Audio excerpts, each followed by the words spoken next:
Welcome to my channel. అవిసె గింజల కారం చేసుకునే విధానం. 1 స్పూను ఆయిల్,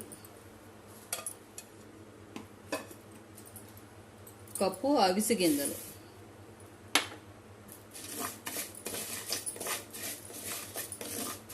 సిమ్లో పెట్టుకొని వేపుకోవాలి. చూసారా అలా చికెన్ సౌండ్ వస్తుందో? మంచి వాసన వచ్చే వరకు ఇలా కలుపుతూనే ఉండాలి. వేగిపోయినాయండి, దించేసుకుందాం.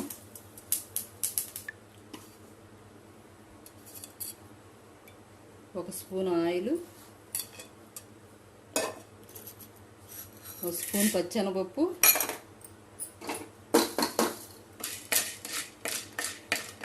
కొంచెం వేగిన తర్వాత 1 స్పూన్ పొట్టి మినపప్పు,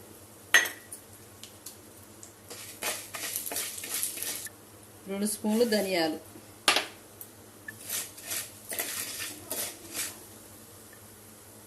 1 స్పూన్ జీలకర్ర. శుభ్రంగా వేగిపోయి మంచి అరోమా వస్తుంది. తీసి పక్కన పెట్టేసుకుందాం. 20 ఎండుమిరపకాయలు,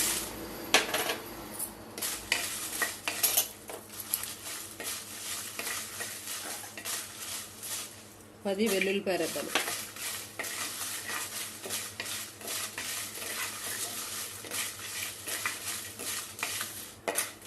ఈగడ వేగిపోయినాయి. తీసి పక్కన పెట్టేసుకొని చల్లార్చుదాం. చల్లారిపోయిందండి. ఇప్పుడు మిక్సీ పట్టుకుందాం.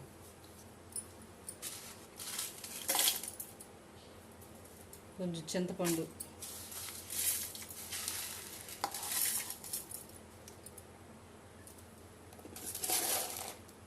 కళ్ళుప్పు,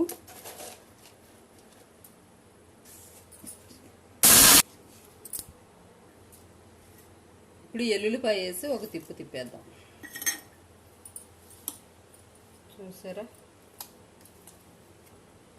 స్మూత్గా మిక్సీ అయిపోయింది.